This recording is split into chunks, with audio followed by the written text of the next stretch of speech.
El fotollibre és una cosa única. Molta gent diu, no, és que mentre estiga a internet, sí, està clar, o sigui, internet està, però per molt que vulguin i per molt que vulguin fer-ho aparèixer, no és el mateix veure una foto a internet que agafar un llibre tal qual i veure-lo, no? No té ninguna comparació, ¿no? Entonces, n'hi ha varios temes, però, per exemple, per a mi, en tema de fotografia documental o de que és part de lo que jo he mamat en la fotografia, em pareix que els millors llibres de la història és Los Americanos, ¿no? Este de Robert Frank és únic. El tema d'este llibre, per a mi, de la manera que es va fer, com es va basar, en què la manera de fotografiar i les circumstàncies que es van produir damunt de l'època, per a mi és únic. Damunt, jo crec que és el primer llibre, quan vaig començar a donar fotografia documental, el primer llibre que em van dir que era imprescindible per a un fotògraf. Entonces, la veritat, damunt este fotògraf és únic també. Este fotògraf té també una sèrie de fotos en València, que són, l'ha tret ara, farà poca cosa d'un any, que ha tret un llibre de València, del Cabanyal, molt, molt xulo, també. Este fotògraf per mi és dels millors de la història i serà per tota la vida. Després també tenim diversos.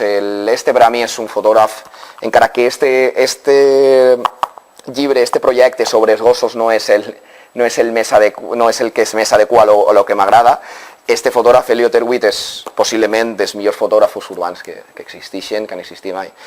Entonces, també, un dels llibres recomanables, també, simplement per la seva visió, que em pareix supercuriós, per la seva visió dels animals, dels gossos, és una enamorada dels gossos, la seva visió que té, que són quasi que es trata com a humans, no? També una passada de llibre.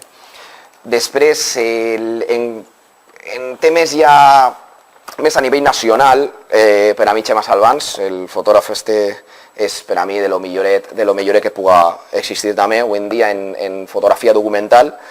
Acaba de treure ara un llibre, Xema Salvans, que es diu The Waiting Game, que va sobre la prostitució de carrer, en el qual, gràcies a Déu, i estic superorgullós, he col·laborat jo en ell, vaig anar a fer fotografies en ell i acaba de treure un llibre que està tinguent un èxit increïble, ha guanyat un premi als Estats Units i que crec que serà un llibre que donarà molt a què parlar. Jo encara no el tinc, no el disposo, però tinc moltes ganes. Me l'entregarà, espero que me l'entregui personalment ell.